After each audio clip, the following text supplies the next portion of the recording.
Vamos hoje fazer um treino de variações de inícios.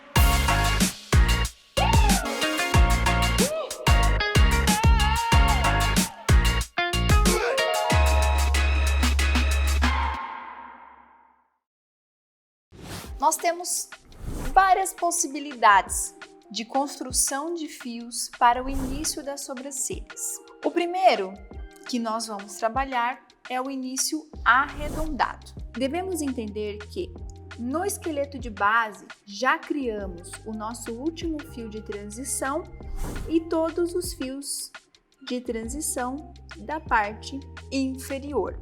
Este ponto define o que é cauda e o que é início.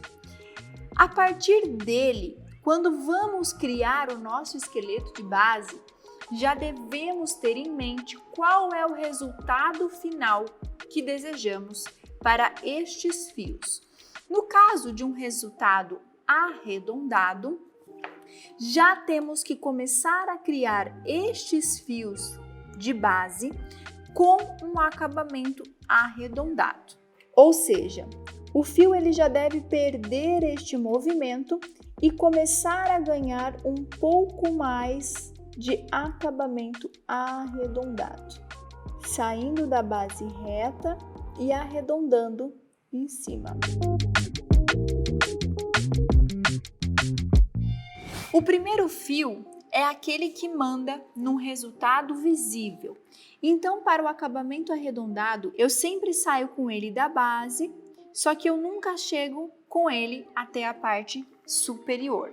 A partir do momento que temos este esqueleto de início criado, vamos fazer as ramificações seguindo os movimentos que foram criados.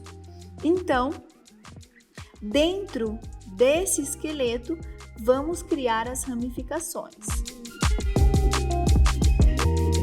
Lembrando que as ramificações precisam respeitar o movimento criado no seu esqueleto de base.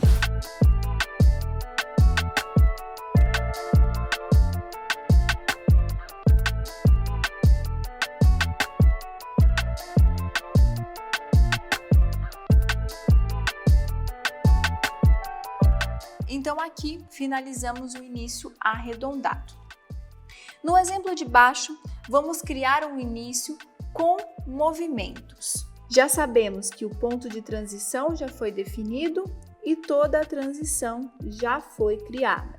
Então, este início precisa ter um pouco mais de movimento nesses fios que são de estrutura.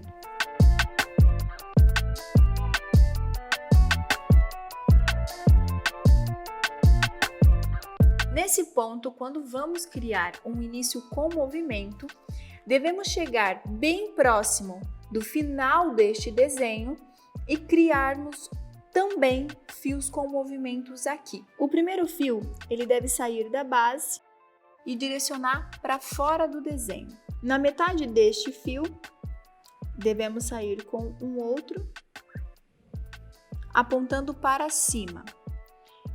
Na metade desse, vamos criar um outro, arredondando para dentro. Na metade desse, vamos criar outro, arredondando para frente. E a partir daqui, vamos criar as ramificações por dentro deste esqueleto. Lembrando que as ramificações devem respeitar o movimento criado na base. É muito interessante sempre fazermos esse encontro intercalado.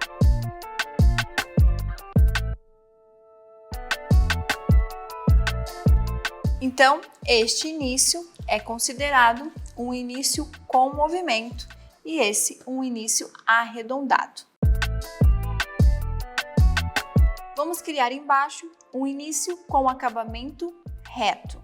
Sabemos que temos o ponto de transição e todos os fios criados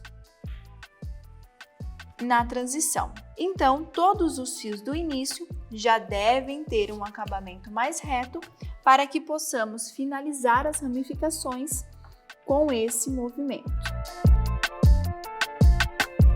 Para criar um início mais reto, o espaçamento desse esqueleto deve ser menor.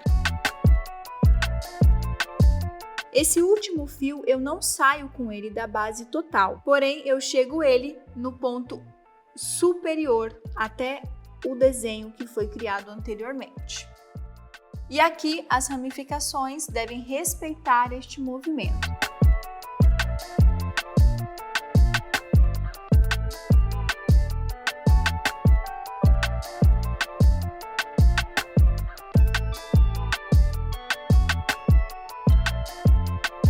Então aqui conseguimos visualizar 3 variações de início.